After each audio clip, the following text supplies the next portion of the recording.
Hello दोस्तों, आज हम बात करेंगे हिस्ट्री के एक बहुत ही डिस्टर्ब करने वाले इवेंट के बारे में जो सितंबर 1960 में यूएसए के टेनेसी स्टेट में हुआ था। ये कहानी है मैरी नाम की एक फीमेल एलिफेंट की जिसे दुनिया मर्डरस मैरी के नाम से जानती है। यह शायद हिस्ट्री का एक लौता केस है जहां एक एलिफेंट को लीगली मर्डर के लिए पब्लिकली फांसी दी गई थी। मेन कैरेक्टर थी मैरी, एक 5 टन की एशियन एलिफेंट जो sparks world famous shows circus की स्टार थी। दूसरा कैरेक्टर था Walter red एल्ट्रिज।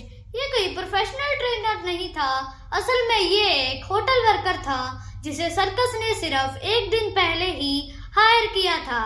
As an under keeper उसे एलिफेंट्स हैंडल करने का कोई एक्सपीरियंस नहीं था। डेट थी 12 सितंबर 1916। लोकेशन था किंग्सपोर्ट टेनेसी। सर्कस का परेड चल रहा था। मैरी अपने नए हैंडलर वॉल्टर एल्ड्रिच के साथ चल रही थी।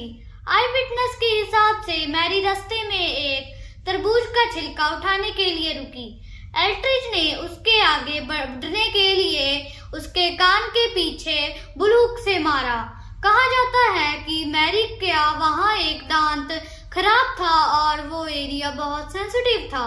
दर्द में आकर मैरी ने तुरंत रिएक्ट किया। उसने अपनी ट्रंक से एल्ड्रिच को पकड़ा, हवा में उठाया और नीचे जमीन पर पटक दिया। उसके बाद उसने अपना पैर एल्ड्रिच के सिर पर रखा जिससे एल्ड्रिच की ऑन द स्पॉट डेथ हो गई। भीड़ पागल हो गई, लोग किल द एलिफेंट चिल्लाने लगे। वहां मौजूद एक लोकल ब्लैक स्मिथ जिसका नाम हैंचकॉक्स बताया जाता है, उसने अपनी पिस्टल निकाली और मैरी पर 5 राउंड फायर किए, लेकिन 32 कैलिबर की बुलेट मैरी की थिक स्किन को पेनिट्रेट नहीं कर पाई। मैरी शांत खड़ी थी लेकिन पब्लिक का गुस्सा बढ़ता जा रहा था। सर्कस के ऑनर चार्ली स्पार्क्स के पास एक बड़ी प्रॉब्लम थी। अगले टाउन जैसे जॉन्स सिटी के ने कह दिया कि अगर मैरी सर्कस में रही तो वो सर्कस को एंटर नहीं करने देंगे। बिजनेस बचाने के लिए और पब्लिक को शांत करने के लिए चार्ली स्पार्क्स ने डिसाइड किया कि मैरी को मारना ही पड़ेगा। गोली और पॉइजन काम नहीं कर रहे थे, इसलिए उन्होंने फैसला किया कि वो मैरी को फांसी की सजा देंगे। अगली सुबह 13 सितंबर बारिश हो रही थी। मैरी को ट्रेन से इरविन टेनेसी ले जाया गया। इरविन चूज किया गया क्योंकि वहां क्लिंचफील्ड रेलरोड यार्ड में एक 100 टन की इंडस्ट्रियल हज क्रेन थी जो हैवी कोचेज उठाने के काम आती थी। करीब 2500 लोग वहां जमा थे। जब एग्जीक्यूशन शुरू हुआ, सर्कस वर्कर्स ने मैरी के गले में एक चैन बांधी। क्रेन ने उसे उठाना शुरू किया, लेकिन यहाँ एक टेक्निकल गलती हुई। जो चैन यूज की गई थी वो मैरी का 5 टन का वेट नहीं उठा पाई। जैसे ही मैरी को ग्राउंड से ऊपर उठाया गया, चेन टूट गई। मैरी सीधा जमीन पर आ गिरी। इस फॉल की वजह से उसका हिप टूट गया। वो दर्द में बैठी थी।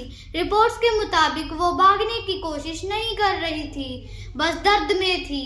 वर्कर्स ने तुरंत एक मोटी और स्ट्रॉन्ग चैन मंगाई। मैरी अभी भी जमीन पर दर्द में थी जब दूसरी चैन उसके गले में बांधी गई। इस बार क्रेन ने उसे सक्सेसफुली उठा लिया। मैरी को करीब 30 मिनट्स तक हवा में लटका कर रखा गया। एक लोकल वेटरनेरियन ने उसकी बॉडी एग्जामिन की और कंफर्म किया कि वो मर चुकी है। उसके बाद मैरी को वहीं रेल रोड ट्रैक्स के पास एक बड़ा गड्ढा खोदकर दफना दिया गया। ये इंसिडेंट आज भी एनिमल क्रुएल्टी के सबसे डार्क एग्जाम्पल्स में से एक माना जाता है और इरविन टाउन आज भी इस इवेंट की वजह से हिस्ट्री बुक्स में याद किया जाता है। ऐसे ही और वीडियो देखने के लिए चैनल को सब्सक्राइब कर देना।